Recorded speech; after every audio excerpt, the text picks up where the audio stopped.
वक्त सीएम योगी press conference कर रहे हैं, सीधे रुख करते हैं। माननीय प्रधानमंत्री के द्वारा नए मंत्रियों का परिचय संसद से कराया जाता है, संसद सदस्यों से कराया जाता है।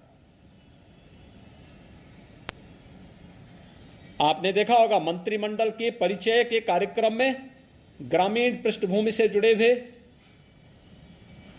अनुसूचित जाति, जनजाति, पिछड़ी जाति और उन तबकों से जुड़े हुए मंत्री काफी बड़े पैमाने पर बने हैं, जिन्होंने देश की आजादी के बाद कभी भी नेतृत्व नहीं देखा था। आज जब उस तबके को नेतृत्व दिया गया, उन्हें आगे बढ़ने के लिए एक अवसर प्रधानमंत्री जी ने दिया और उन सभी माननीय मंत्रियों के परिचय संसद सत्र प्रारंभ होने के साथ ही संसद के अंदर होता। विपक्ष कोई रास नहीं आया। संसद एक मंच होता है अपनी बात को रखने का, लेकिन शोरगुल का शिकार हम संसद को बना लें, ये लोकतंत्र का गला घोंटने जैसा है। ये लोकतंत्र के साथ खिलवाड़ है और ये लगातार विपक्ष कर रहा है। आपने देखा होगा किसान आंदोलन के नाम पर किस तरीके से देश के खिलाफ साजिशें रची जाती हैं, कैसे किसान को समुदाय में मत और मजहब के साथ जोड़ करके देख करके उनके माध्यम से भड़काऊ और देश विरोधी कृत्यों को आगे बढ़ाने की छूट दी जाती है। विपक्ष उनके साथ खड़ा होता हुआ दिखाई देता है। ये नकारात्मक राजनीति से न देश का कल्याण होने वाला है और न विपक्ष का ही और न जनता जनार्दन का ही। इस प्रकार की नकारात्मक राजनीति देश के अंदर वातावरण को विषाक्त जरूर करेगी, भारत की छवि को अंतर्राष्ट्रीय स्तर पर खराब भी जरूर करेगी। कोरोना कालखंड के अंदर विपक्ष के इस नकारात्मक रवैये के कारण भारत की छवि पहले काफी आहत हुई, लेकिन अपनी नकारात्मकता से विपक्ष आज भी बाज नहीं आ रहा है।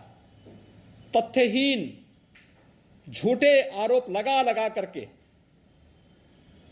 देश के एक यशस्वी नेतृत्व को बदनाम करना, भारत की छवि को, अपने देश की छवि को लगातार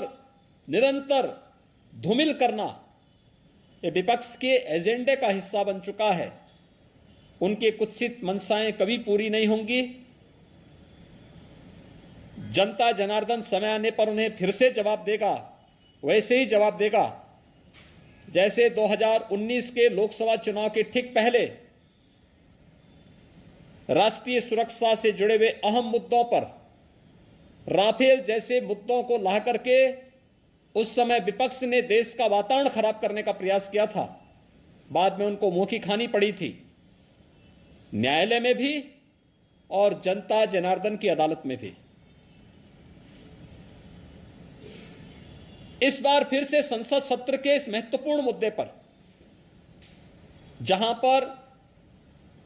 गांव के लिए, गरीब के लिए, किसान के लिए, नौजवान के लिए, महिलाओं के लिए, समाज के विभिन्न तबकों के लिए चर्चा होती, कोरोना महामारी को लेकर के चर्चा होती, वैक्सीनेशन की ड्राइव को कैसे हम समयबद्ध ढंग से आगे बढ़ा करके देश के अंदर पूरा करें, इसको लेकर के इस सदी की इस महामारी से निपटने में सामूहिकता का क्या प्रभाव हो सकता है, इन सब मुद्दों पर जहां एक सार्थक चर्चा का मंच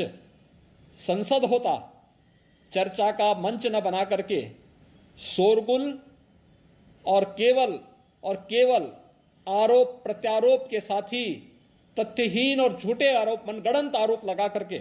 देश की छवि को भी धूमिल करने का जो कुत्सित प्रयास हो रहा है, ये कभी मंशाएं विपक्ष की पूरी नहीं होंगी। इस प्रकार के मनगढ़ंत और तथ्यहीन आरोपों को एक सिरे से खारिज किया जाना चाहिए। देश की जनता मांग कर रही है कि विपक्ष कोरोना कालखंड में जो एक विषाक्त वातावरण विपक्ष ने बनाया था देश के अंदर, दुनिया के अंदर देश की छवि को खराब करने का कुत्सित कार्य किया था, उसको लेकर के भी और संसद सत्र की कार्रवाई को निर्बाध और निर्विघ्न संपन्न करवाने में योगदान देने की बजाय अपनी इस नकारात्मकता के कारण जनपक्ष से जुड़े हुए, जनता से जुड़े हुए ज्वलंत मुद्दों को संसद में न उठने देना, ये आम नागरिक के जीवन के साथ खिलवाड़ है। विपक्ष को इस बात के लिए जनता जनार्दन से और देश से माफी मांगनी चाहिए। ये अंतर्राष्ट्रीय स्तर पर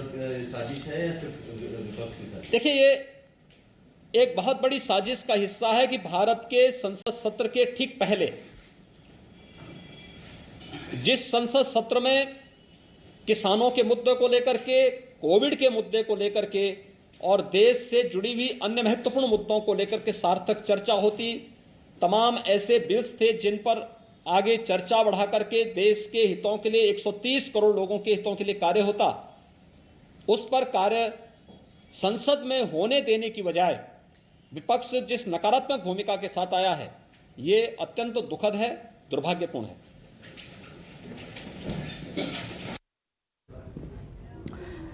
तो मुख्यमंत्री योगी आदित्यनाथ को आप सुन रहे थे कि भारत की छवि खराब करना विपक्ष का एजेंडा है, क्योंकि कल सदन में विपक्ष ने जो नए सांसद बने, जो नए सांसद मंत्री बने, उनका इंट्रोडक्शन नहीं होने दिया, परिचय नहीं हुआ। और इसी बात को लेकर, क्योंकि प्रधानमंत्री नरेंद्र मोदी ने भी नाराजगी जताई, इस पर सीएम योगी ने भी अपनी नाराजगी जताई और विपक्ष पर जमकर हमला बोला।